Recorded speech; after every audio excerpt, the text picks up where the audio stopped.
Welcome to Somerset Showcase. Today we are going to be talking about a program that has gotten a lot of great projects done around town, and we're here with Tim Turner, who has a lot of jobs, but one of them is as the chair of the Community Preservation Committee.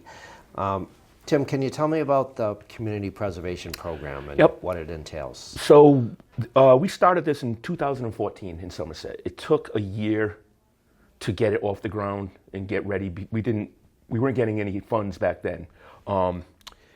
So right now it's been about 11 years now that we've been in. I've been on it the whole time.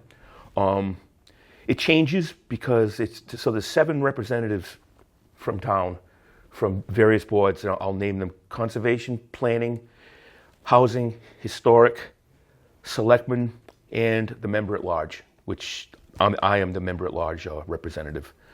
Conservation is Joe Castro, planning is Gary Simons, recreation is Jeff Cardell, housing is Matt Aspen, historic is Tony Kosikis, and the selectmen's rep this year is Jameson Souza.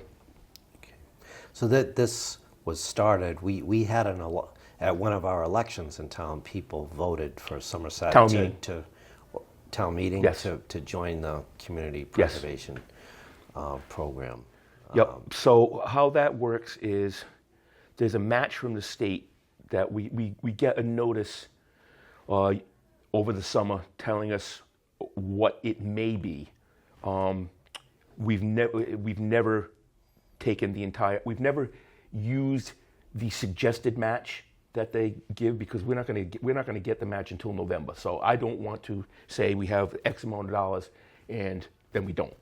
So we always go a little bit under what they're saying it may be, and if we get more, we get more. You want to be conservative with your budgeting. Yes.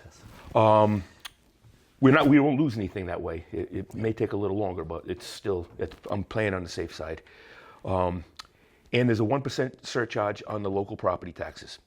So with that, we have different reserves where the money goes before it's spent.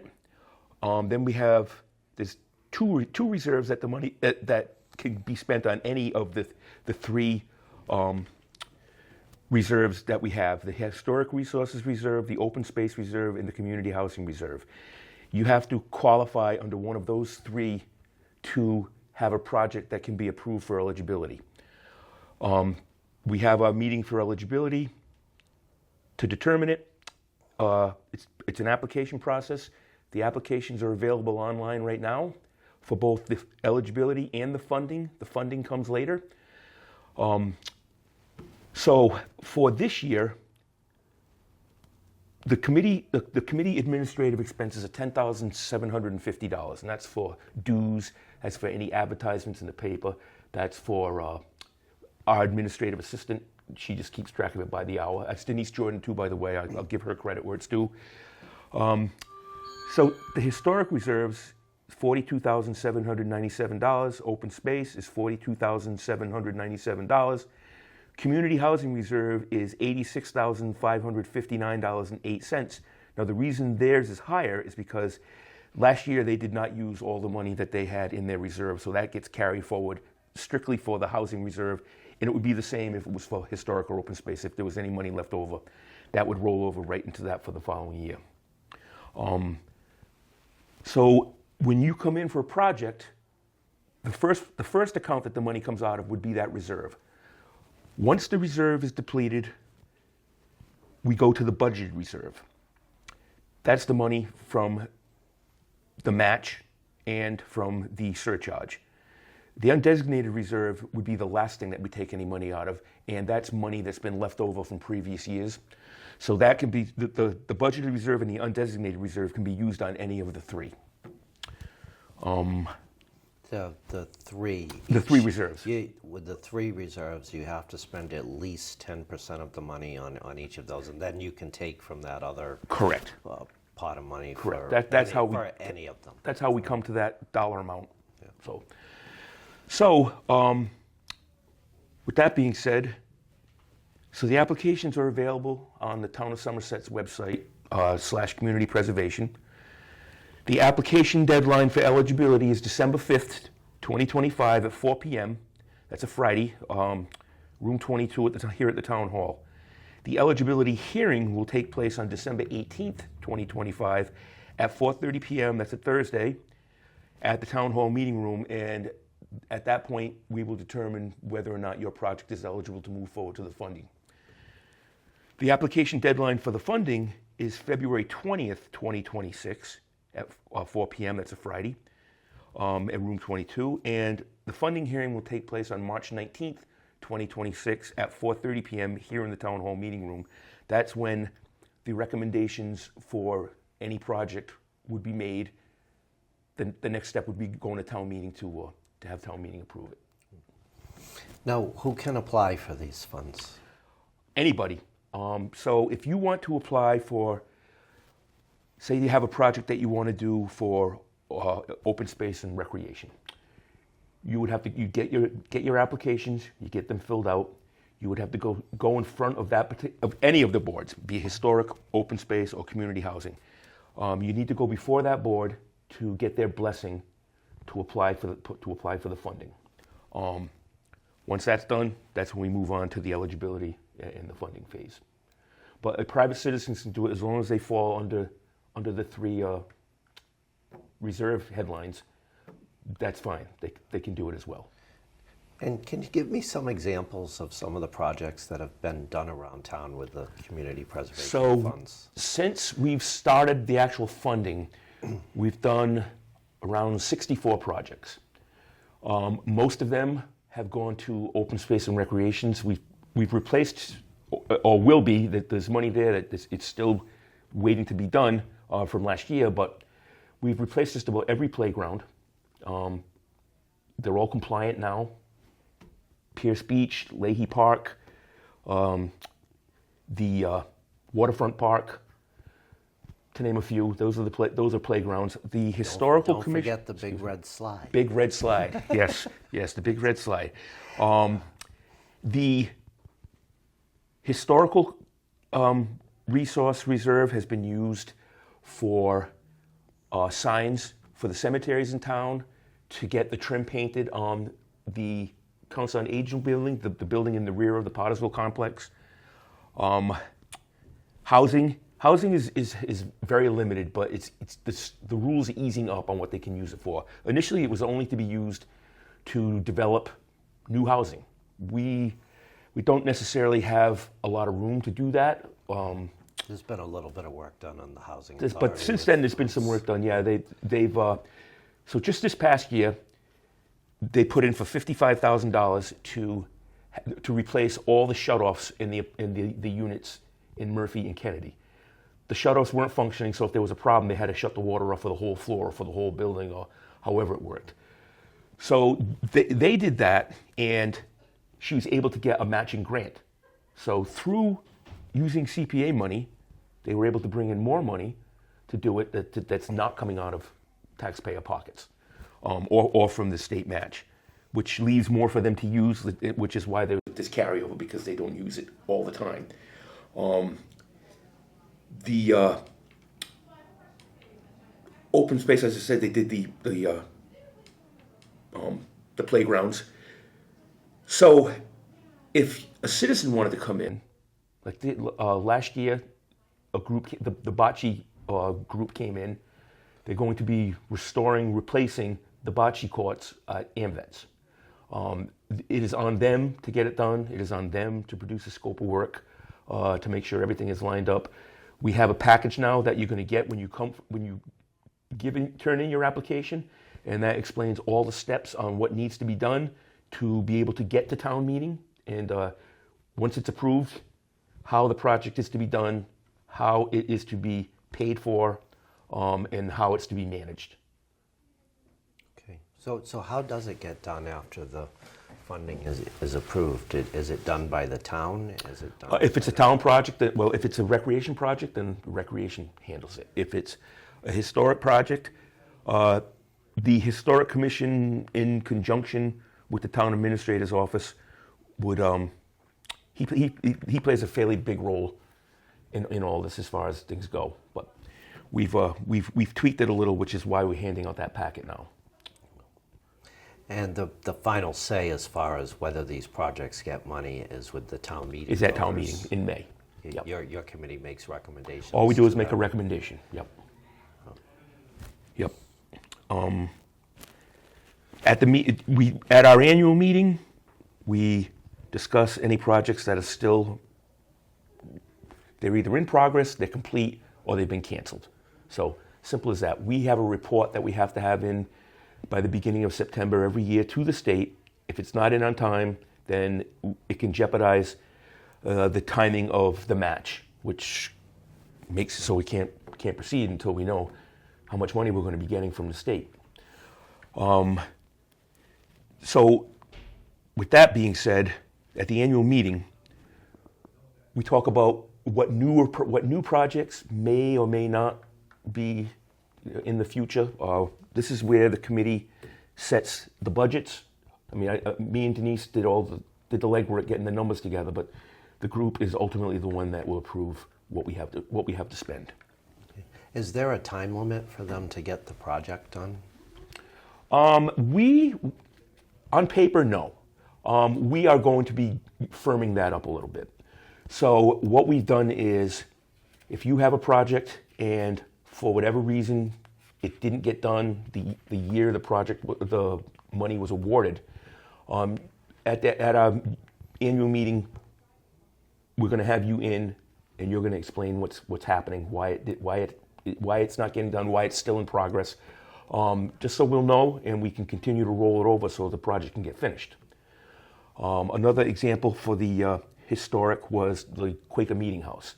They've gotten a good chunk of money over the years. Their work, it's a work in progress. We could never say that. It's very unlikely they're going to come this year and say, we're completely done. They usually come back, they apply for money for a certain portion of the building that they want to renovate. And so that's a simple answer to that one. They can come in this year. Mr. Pierce put in for an amount for more work to be done, but also if the amount was awarded, he was able to get a match from the state, which they did. So again, we use this money to get work done, but at the same time, it opens up the doors for more money that's not coming out of Somerset's pocket. I know Rick Pierce, he's going to get work done if he's working on something. What has been the matching funds from the state, the percentage in recent years? Recent years, it fluctuates 13, 14, 15%, which is why we've been going with 10. It's just a risk thing. It's not, we don't know until we know. Yeah. So they're basing that on, the state is basing it on revenue collections and whatnot. So, and it's gone down quite a bit because when we first started, there was only a handful of cities and towns that were part of the community preservation through the state. Now there's over 100. Yeah. And so that money, the dollar amounts that everybody gets goes down and down and down. If the 1% surcharge went to a 3% surcharge, then we would be eligible for more, significantly more, in the match. The state allows it to be up to 3%. Yes. But the town would have to vote on The town that voted at in 1% at town meeting, in order and to increase the 1%. I don't know that there's any appetite to change that right now. I'm not asking. We can work with 1%. It seems like every year we've been able to get it done with the money that we have. We have turned a few away, but it's only because if you're in a group that comes in and puts in an application every year, that doesn't mean you're going to get it every year. We can't keep putting money into the same groups and then have other people not have an opportunity to be able to do their projects. And they understand. It's understood. Going in, it's understood. So. I mean, there was some, last year you had a bicycle park that's going to be out here. So, yep, a good example was last year, Recreation put in. They chose between that and that they also had a skate park. Yep. But they chose between the two of them, right? So with what we had last year, we had a lot of projects last year, and there was a lot of money that they were looking for.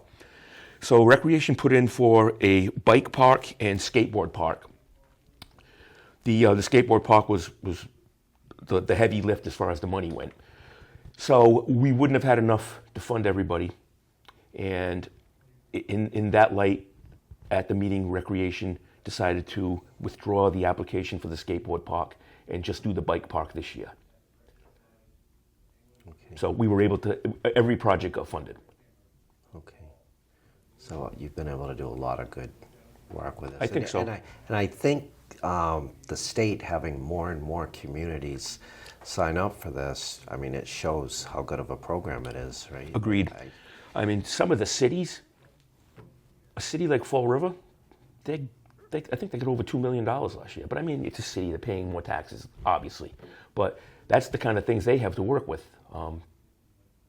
So I think we do all right for ourselves with what we're getting. And with the loyal volunteers that come back every year, it doesn't take a lot of, when I say time, I mean there's not a meeting every 2 weeks for the whole year. We have our annual meeting, which can be any time. We did it in the summer. And then once we get started, we'll meet in December, and then we'll meet again on the 19th for the funding, and then perhaps one more time before town meeting. And then at town meeting, the articles are read by me. Yeah. And then that's it again until the next annual meeting. However, there's a lot of responsibility here. There's a lot of money here. And like I said, we're lucky we have the volunteers that we have on the group. And they come from all different boards. Come from all different boards. Which gives it a good representation. Well, that's the rules, that it has to come from all these different boards. So, yep. Okay. All right. I don't think I have any other questions. So, I don't have anything else you'd like to say about the program?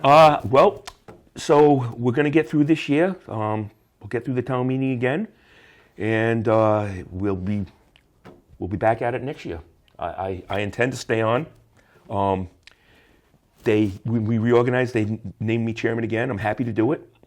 There's a lot to learn. If anybody else wanted to be a chairman, that's really the only, other than the administrative assistant, that's really the only position that needs to get reorganized every year.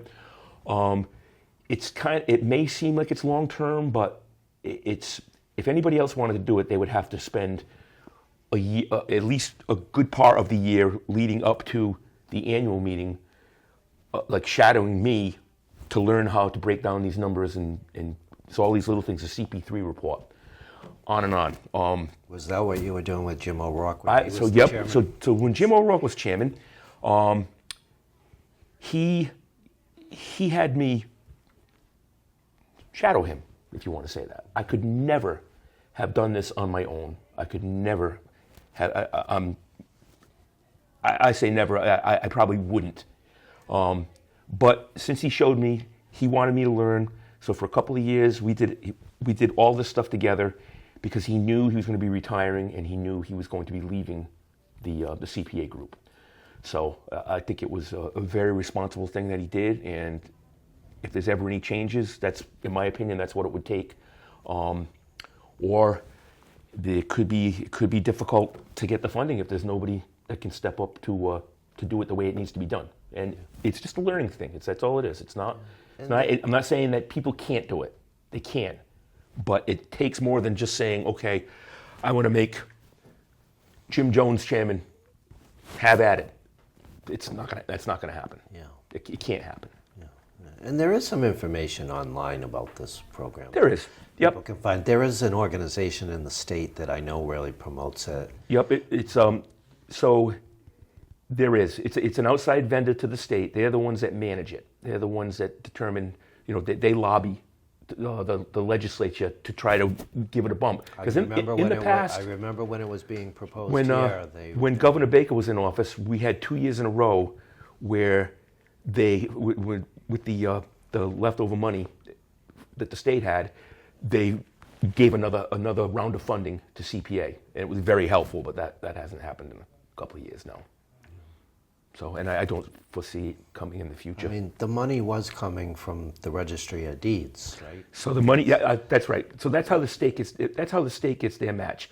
Any of the recordings that go through the Registry of Deeds, there's funds that the state gets from that becomes part of the money that they use for the match. So yeah, that's a part of it too that I left out. Okay. All right. We've been talking about the Community Preservation Program in Somerset, a program that has gotten a lot of great projects done in town. We will see you next time with Somerset Showcase.